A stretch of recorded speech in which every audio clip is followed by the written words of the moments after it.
Now the second stage of labour. Second stage of labour का मतलब होता है फुल सर्वाइकल डायलेटेशन से लेकर डिलीवरी ऑफ द फीटस। इसका ड्यूरेशन इंपॉर्टेंट होता है कि देखिए प्राइमरी ग्रेविडा में अगर एवरेज ड्यूरेशन की बात करें तो वो 2 आवर्स होती है, और मल्टी ग्रेविडा में जो एवरेज ड्यूरेशन है फुल सर्वाइकल डायलेटेशन से लेकर डिलीवरी ऑफ द फीटस तक वो 1 आवर होता है। और अब देखिए कि प्राइमरी ग्रेविडा में 2 आवर्स का एवरेज ड्यूरेशन है, लेकिन अगर 2 आवर्स में डिलीवरी नहीं होती तो हम थर्ड आवर में सस्पेक्ट डिले करेंगे, हम कोई इंटरवेंशन करेंगे और बेबी को डिलीवर करेंगे, तो थर्ड आवर में तो डिलीवरी हो ही जानी चाहिए, ठीक है। इसी तरह से मल्टी ग्रेविडा में 1 आवर में डिलीवरी जो है होनी चाहिए, ये एवरेज ड्यूरेशन है, लेकिन अगर डिलीवरी नहीं होती तो जो सेकेंड आवर है, मतलब अगर 1 आवर गुजर गया है तो हम सस्पेक्ट करेंगे डिले, हम इंटरवेंशन करेंगे और बेबी को डिलीवर करेंगे। तो जो मल्टी ग्रेविडा में सेकेंड आवर है वो हम उसमें डायग्नोसिस करेंगे, इंटरवेंशन करेंगे और डिलीवरी करेंगे।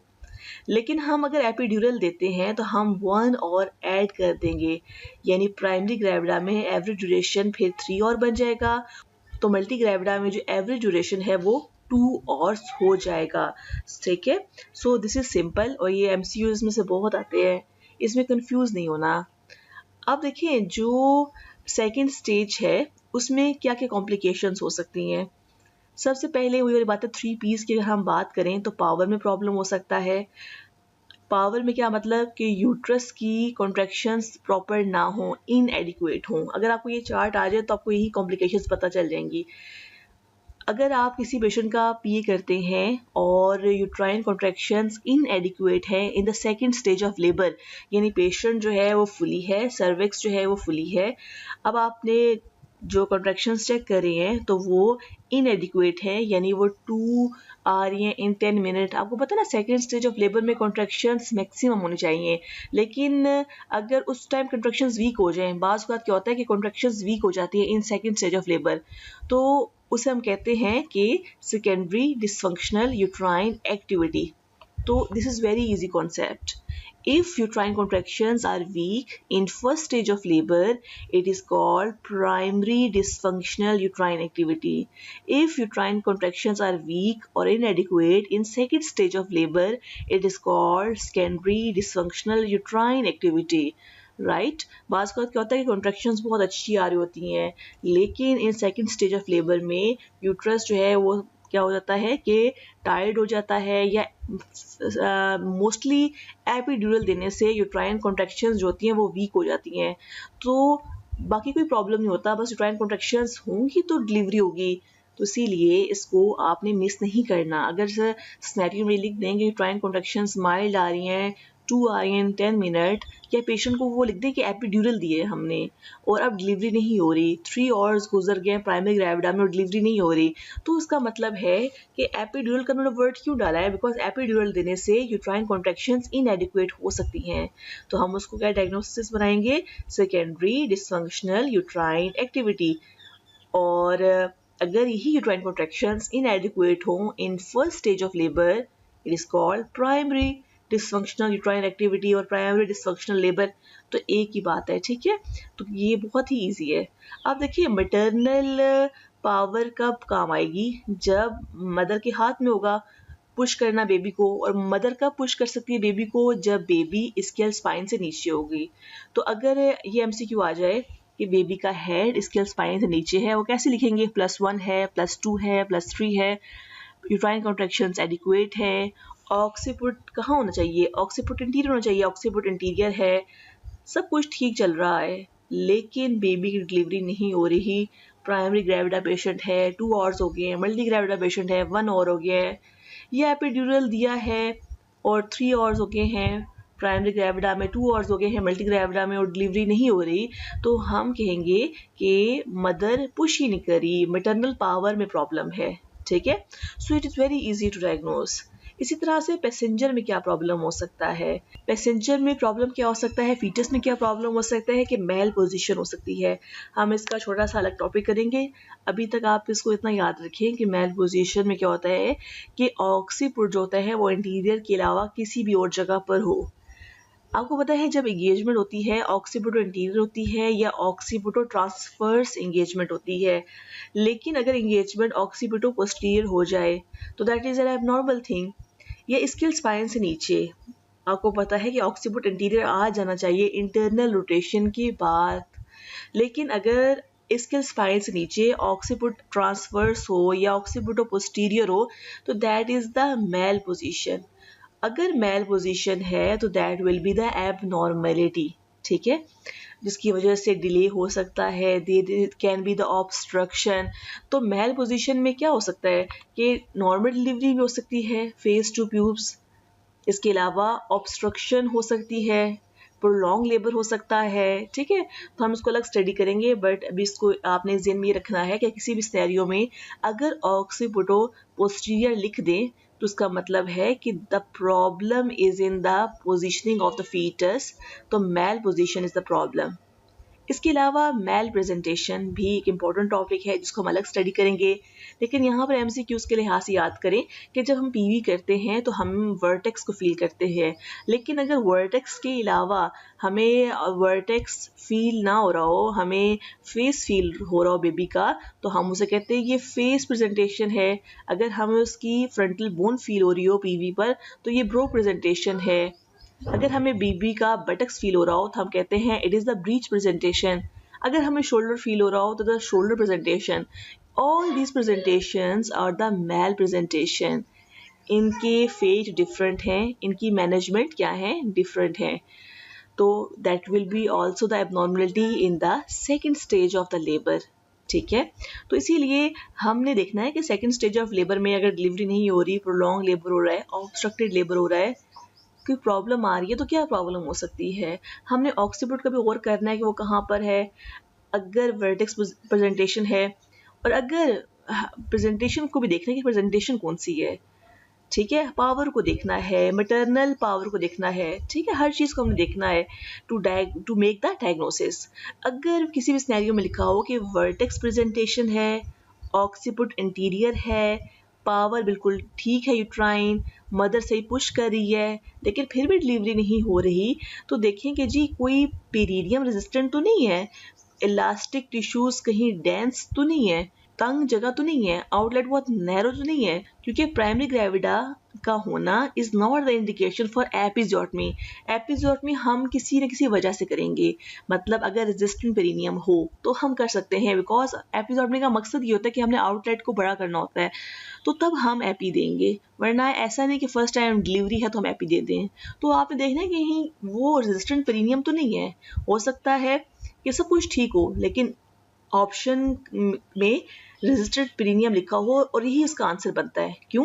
क्योंकि अगर वर्टेक्स प्रेजेंटेशन है और पोजीशन ऑक्सीपिटो इंटीरियर है, पावर 4 से 5 पर 10 मिनट है, मैटरनल पावर ठीक है, तो फिर तो इसकी रीज़न यही बनती है कि डिलीवरी क्यों नहीं हो रही, that is a resistant perineum. और लिख दें कि जी जो उसके टिश्यूज़ हैं वो बहुत टाइट हैं और आउटलेट जो है वो नैरो है, ठीक है।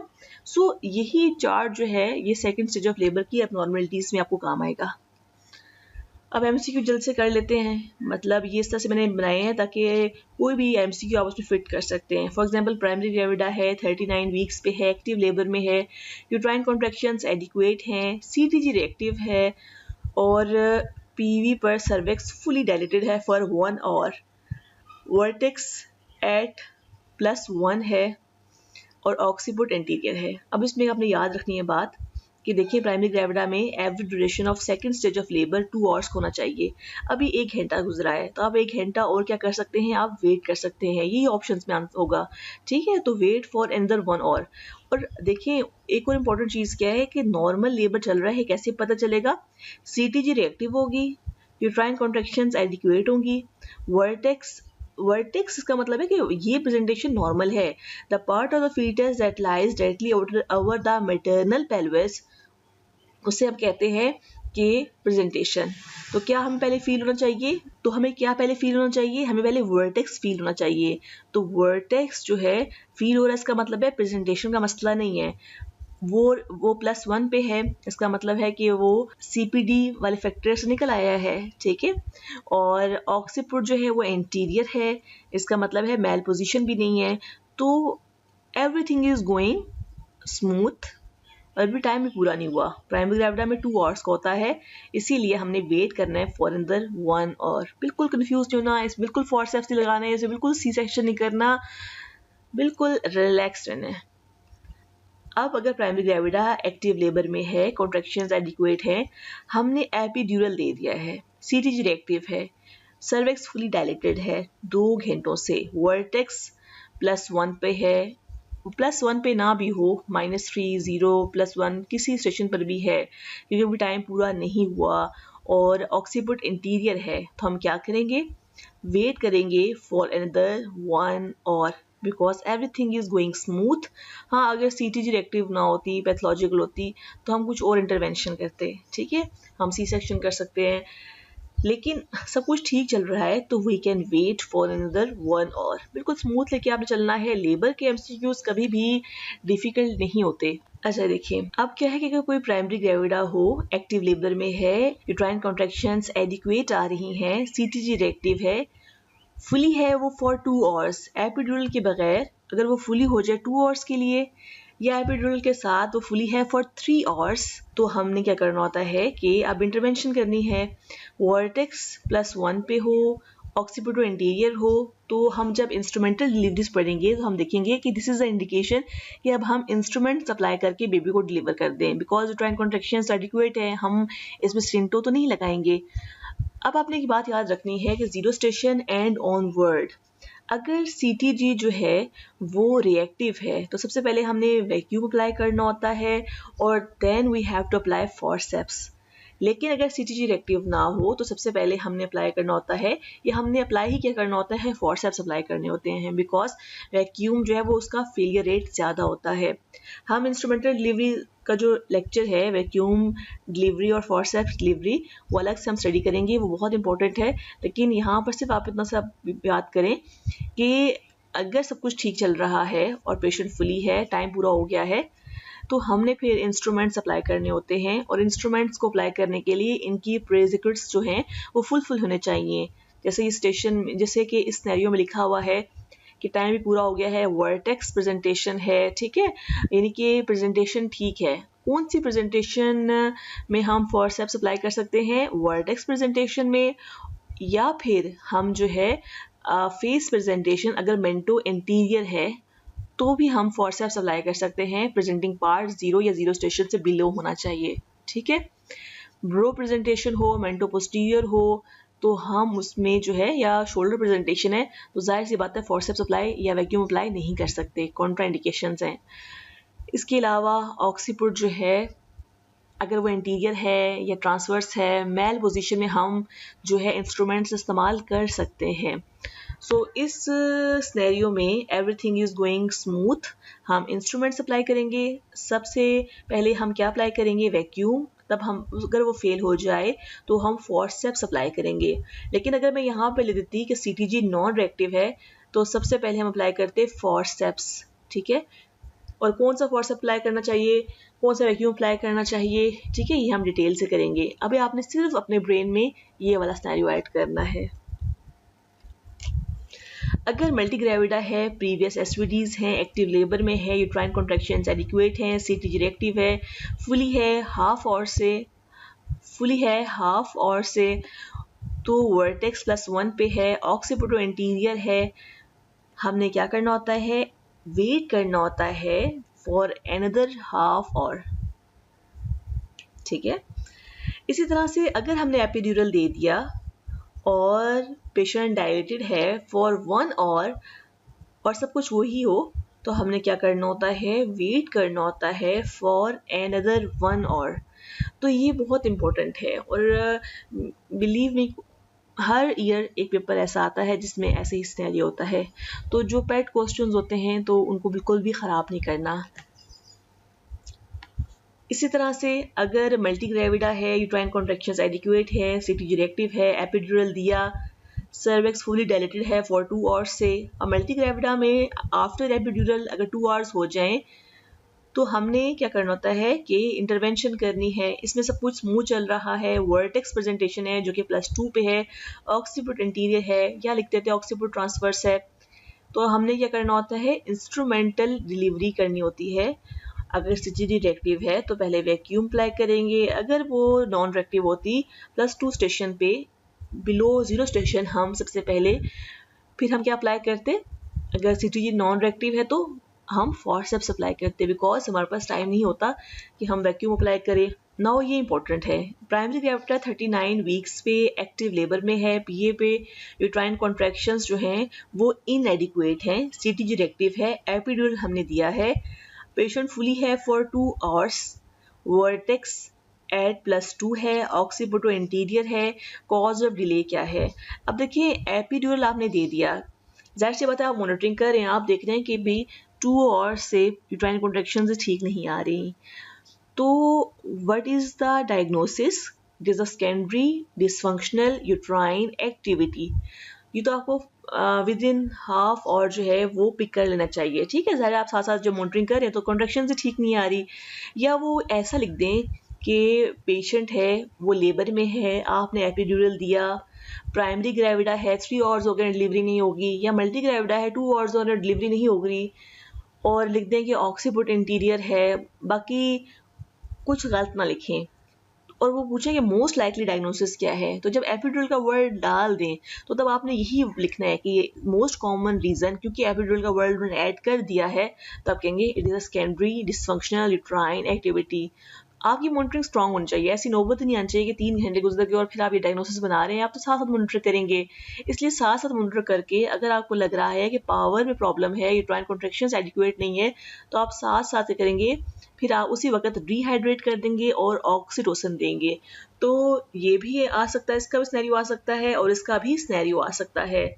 अगर ये ऊपर वाला सिनेरियो ऐसा ही लिखा हो और लिखा हो कि यहाँ पर लिखा हो कि सर्वेक्स जो है वो 6 सेंटीमीटर डायलेटेड है, वर्टेक्स जो है वो -2 पे है, ऑक्सीपिट जो है वो इंटीरियर है या ट्रांसवर्स है, तो कॉज ऑफ डिले क्या है, तो तो 0 स्टेशन से ऊपर तो ऑक्सीपिट ट्रांसवर्स ही हो सकता है ना, या ऑक्सीपिट इंटीरियर हो सकता है।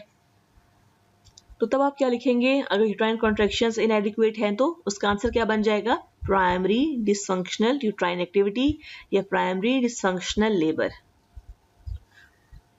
उसमें हमने क्या करना होता है, हमने ARM करना होता है और हमने साथ में ऑक्सीटोसिन देना होता है, जिसका मैंने प्रोटोकॉल बताया था कि after 2 hours of ARM we will give oxytocin, और ऑगमेंटेशन के बाद अगर 4 से 6 घंटे के बाद भी प्रॉपर जो है वो लेबर स्टार्ट नहीं हुआ, कॉन्ट्रैक्शन एडिक्वेट नहीं है, प्रोग्रेस नहीं हो रही, then it is the indication for the C section. अगर कोई MCQ आए कि मल्टी ग्रेविडा है, एक्टिव लेबर में है, यूट्राइन कॉन्ट्रैक्शंस एडिक्वेट है, CTG रिएक्टिव है, सर्वेक्स फुली डायलेटेड है फॉर 1 आवर, ठीक है, वर्टेक्स एट +2 है, ऑक्सीपिट इंटीरियर है, तो आप देखिए मल्टी ग्रेविडा के लिए हम 1 आवर का वेट करते हैं, प्राइमरी ग्रेविडा में 2 आवर का, एपिड्यूरल दें तो 1 आवर ऐड कर लेते हैं।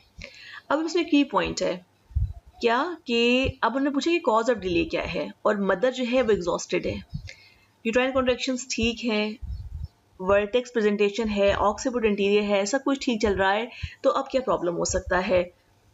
वर्टेक्स +2 का मतलब क्या होता है कि जब भी 0 स्टेशन से फिटल हेड होगा तो आपने याद रखना है कि मैटरनल अर्ज टू पुश होगी। अगर यही लिख देते कि वर्टेक्स एट -3 है तो मैटरनल अर्ज टू पुश नहीं हो सकती, क्यों, 0 स्टेशन के नीचे की फेज को हम बोलते हैं पेरिनियल फेज, उस टाइम पेशेंट को फील होता है कि वो उसने पुश करना है, तो मैटरनल पावर या मैटरनल अर्ज टू पुश की हम डायग्नोसिस बना सकते हैं। तो आपने क्या डायग्नोसिस बनानी है कि what is the cause of delay, it is the maternal power और the maternal urge to push down is weak. इस पे हम पेशेंट को रीअश्योर करते हैं, उसको इंकरेज करते हैं, और अगर मदर जो है बिल्कुल ही पुश ना करे तो फिर हम इंस्ट्रूमेंट सप्लाई कर सकते हैं। So this is very easy, और अक्सर ये पूछ लेते हैं, तो ये बहुत सिंपल सी चीज़ है, और आई होप कि कोई समझ लग जाएगी स्टेशन की। अगर 0 से नीचे स्टेशन हो तो आपने ये सोचना है, 0 से अबव स्टेशन है तो आपने ये नहीं सोचना। सो हमने पावर की बात की, maternal power, uterine power, passenger की बात की, पैसेज की बात की, पैसेज में क्या है कि +4 पे हेड है, ठीक है, और वल्वा प्रॉपर डिस्टेंड नहीं हो रहा, तो इसका मतलब है कि रेजिस्टेंट पेरिनियम है, आप एपी देंगे, बेबी को डिलीवर करेंगे। इसके अलावा एक और इम्पोर्टेंट चीज़ होती है, पैसेज में चीज़ आपने बिल्कुल नहीं भूलनी, जो बहुत ज़्यादा आपसे पूछा जा सकता है, that is the narrow mid pelvis. Narrow mid pelvis का मतलब क्या होता है, ये एंड्रॉयड पेल्विस में क्या होता है कि एंगेजमेंट जो है वो आराम से हो जाती है, लेकिन मिड में जाकर जीरो स्टेशन पर -3 और जीरो स्टेशन पे हमने ये पढ़ा था नॉर्मल मैकेनिज्म ऑफ लेबर में कि ऑक्सीपुट जो है वो ट्रांसवर्स से कहाँ चला जाता है, ऑक्सीपुट इंटीरियर हो जाता है। लेकिन अगर जीरो स्टेशन पे ऑक्सीपुट जो है वो ट्रांसवर्स ही आपको मिले, ठीक है, -3 और जीरो स्टेशन पर मिड पेल्विस में अगर ऑक्सीपुट जो है वो ट्रांसवर्स ही मिले, इसे हम बोलते हैं डीप ट्रांसवर्स अरेस्ट। तो अगर आप ये भी सिनेरियो लिखे कि मल्टी ग्रेविडा है, फुली है, और 1 घंटा गुजर गया है, प्राइमरी ग्रेविडा है, फुली है, और 2 घंटे गुजर गए हैं, और जीरो स्टेशन पे ऑक्सीपुट जो है वो ट्रांसवर्स मिल रहा है, तो that is a deep transverse arrest. इसका मतलब है कि उसने इंटरनल रोटेशन की ही नहीं है, इंटरनल रोटेशन नहीं की तो वो ऑब्स्ट्रक्टेड हो गया वहाँ पे, that will cause the obstructed labour. तो ये भी बहुत इंपॉर्टेंट है। हम अभी ऑब्स्ट्रक्टिव लेबर का एक छोटा सा टॉपिक करेंगे, उसमें इंशाल्लाह I will cover this point. अभी आपने इतना सा बात जेन में रखनी है। सो छोटे छोटे की पॉइंट्स आपने जेन में रखने हैं। सीपीएसपी के एमसीक्यूज को हल करने के लिए आपने कोई बहुत बड़ी बुक्स नहीं पढ़नी होती, बस यू शुड नो दैट कि ये टॉपिक आएगा, यही बस वर्ड आएगा, and you have to pick that word. अब देखिए मल्टी ग्रेविडा है और वो एक्टिव लेबर में है, यूट्राइन कॉन्ट्रैक्शंस एडिक्वेट हैं, सिटी रिएक्टिव है, पेशेंट फुली है 2 आवर से, और वर्टेक्स जो है +1 स्टेशन पे है, ऑक्सीपुट पोस्टीरियर है। अब यहाँ पे कॉज ऑफ डिले क्या है, यहाँ पर लिख दिया कि जी ऑक्सीपुट पोस्टीरियर है। जब ऑक्सीपुट पोस्टीरियर होता है, जब भी मैल पोजिशनिंग होती है, तो that can cause a prolong labour, that can cause the obstructed labour, ठीक है। तो यहाँ पे कॉज ऑफ डिले क्या है, मैल पोजीशन। अब एक और एमसीक्यू आता है कि मल्टी ग्रेविडा है या प्राइमरी ग्रेविडा है, एक्टिव लेबर में है, यूट्राइन कॉन्ट्रैक्शंस एडिक्वेट है, सीटी रिएक्टिव है, पेशेंट फुली है for 2 hours, presenting part is face. अगर प्रेजेंटिंग पार्ट वर्टेक्स के अलावा कोई भी हो तो हम उसे कहते हैं कि that is the malpresentation, ठीक है। अब इसमें लिखा हुआ है मेंटम इंटीरियर है, तो फेस प्रेजेंटेशन में जो मेंटम होता है, जो चिन होती है, वो टूवर्ड्स, अगर प्यूबिक सिम्फिसिस हो तो हम कहते हैं मेंटम इंटीरियर है, अगर ये टूवर्ड्स सेक्रम हो तो हम कहते हैं मेंटम पोस्टीरियर है। तो पहली बात तो ये है कि ये मैल प्रेजेंटेशन है, इसमें कॉज ऑफ डिले क्या होगा, मैल प्रेजेंटेशन। मैल प्रेजेंटेशन बहुत इंपॉर्टेंट टॉपिक है। इस प्रेजेंटेशन में हमने क्या इंटरवेंशन करनी है, we will discuss in another topic. अब हमारे पास क्या है, third stage of labour. Third stage of labour किसे कहते हैं, it is the time from the delivery of fetus till the delivery of placenta and fetal membranes. Normal duration पता होना चाहिए, 5 से 10 मिनट्स का होता है। अब देखिए पहले तो बात है कि एक एमसीक्यू पे आ जाता है कि नॉर्मल ड्यूरेशन, दूसरी बात ये कि इसकी मैनेजमेंट हम किस तरह से कर सकते हैं, हम फिजियोलॉजिकल मैनेजमेंट भी कर सकते हैं, एक्टिव मैनेजमेंट भी कर सकते हैं। तो अगर हम इसको कब लेबल करेंगे कि ये डिले है in the third stage of labour, या हम कब इसको लेबल करेंगे कि रिटेन प्लेसेंटा हो गया है, क्योंकि थर्ड स्टेज ऑफ लेबर में हमने प्लेसेंटा डिलीवर करना होता है। तो delay of third stage of labour कब हम लेबल करेंगे, if this stage is not completed with in 30 minutes of active management. 30 minute गुजर गए हैं लेकिन प्लेसेंटा डिलीवर नहीं हुआ और आपने एक्टिव मैनेजमेंट की थी, और एक्टिव मैनेजमेंट में हमने पढ़ा था ना कि हमने क्या करना होता है कि जैसे interior shoulder of baby deliver हुआ, आपने ऑक्सीटोसिन दिया, अर्ली कॉर्ड क्लैंपिंग की, और क्या हुआ कि कंट्रोल कॉर्ड ट्रैक्शन के जरिए से इसको डिलीवर किया। या फिर फिजियोलॉजिकल मैनेजमेंट आप कर रहे हैं और 60 मिनट्स गुजर गए हैं लेकिन डिलीवरी नहीं हुई, तो हम इसे कहेंगे कि देयर इज अ डिले, या हम कहेंगे this is a retained placenta. तो इसको तो आप बिल्कुल हिफ्स कर लें, बिकॉज ये तो एमसीक्यू एक आएगा ही आएगा। नाउ इसको अपने के साथ तैयार करना है कि अगर third stage of labour with in 30 minutes of active management ना हो, व्हाट टू डू नेक्स्ट, क्योंकि 30 मिनट्स के बाद इसका मतलब है रिटेन प्लेसेंटा है। रिटेन प्लेसेंटा को आप कैसे डिलीवर करते हैं, मैनुअल रिमूवल ऑफ प्लेसेंटा के जरिए।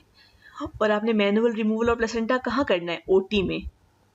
लेकिन अगर ये लिखें कि थर्ड स्टेज ऑफ जो है लेबर वो कंप्लीट नहीं हुआ with in 15 minute of active management, तो क्योंकि 30 मिनट्स के बाद आप सस्पेक्ट करते हैं डिले, तो आपने क्या करना है, वेट करना है फॉर अनदर 15 मिनट्स। तो ये बहुत इंपॉर्टेंट चीज़ें हैं, छोटी छोटी चीज़ होती हैं, इनको गलत नहीं करके आना, these are the pet questions. इस तरह से अगर third stage of labour complete नहीं होती within 30 minutes of the physiological management, क्योंकि फिजियोलॉजिकल मैनेजमेंट 60 मिनट्स की होती है या फिर हम 60 मिनट तक वेट करते हैं, उसके बाद हम सस्पेक्ट करते हैं डिले को, तो हमने वेट करना है फॉर अनदर 30 मिनट्स, ठीक है। इसके अलावा अगर फिजियोलॉजिकल मैनेजमेंट को 60 मिनट्स हो गए हैं लेकिन अभी भी प्लेसेंटा डिलीवर नहीं हुआ, तो हम सबसे पहले आपने लेबल करना है कि this is the retained placenta. पहला एमसीक्यू तो ये आ जाता है। दूसरा एमसीक्यू ये आता है कि आपने क्या करना है, आपने मैनुअल रिमूवल ऑफ प्लेसेंटा करना है, और मैनुअल रिमूवल ऑफ प्लेसेंटा के लिए ज़रूरी है कि प्रीवियस एसवीडीज हैं या इनक्रीटा परक्रीटा वगैरह ना हो, ठीक है। तो वो भी उस सिनेरियो में क्लियर कट लिखा होगा, ये नॉर्मल की बात हो रही है कि प्रीवियस एसवीडीज हैं या प्राइमरी ग्रेविडा है, और या फिर अल्ट्रासाउंड पे रूल आउट हो चुका है कि इनक्रीटा परक्रीटा नहीं है, तो फिर हमने क्या करना होता है कि हमने मैनुअल रिमूवल ऑफ प्लेसेंटा करना होता है।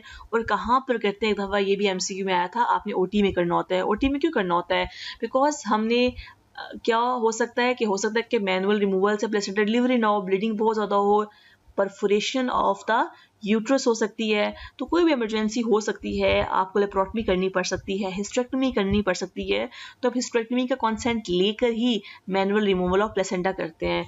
तो हिस्टेरेक्टमी आप कब करेंगे, जब आप लेप्रोटमी कर सकते हैं, और लेप्रोटमी आप कब करेंगे, आप ओटी टेबल पे करेंगे, ठीक है। तो ये बहुत ही आसान है, आपने सिर्फ जेन में 30 मिनट रखना है और 60 मिनट रखना है। एक्टिव मैनेजमेंट की 30 मिनट हो गए, प्लेसेंटा आउट नहीं हो रहा, सब कुछ स्मूथ है, आपने ओटी में लेके जाके मैनुअल रिमूवल कर लेना है प्लेसेंटा का। फिजियोलॉजिकल मैनेजमेंट आपने की, 60 मिनट हो गए हैं, डिलीवरी नहीं हुई प्लेसेंटा की, रिटेन्ड प्लेसेंटा हो गया है, आपने ओटी में जाके manual removal of the placenta कर लेना है। आई होप ये आपको अच्छे से समझ आ गया होगा, इसको अच्छे से प्रैक्टिस करो। I will take test.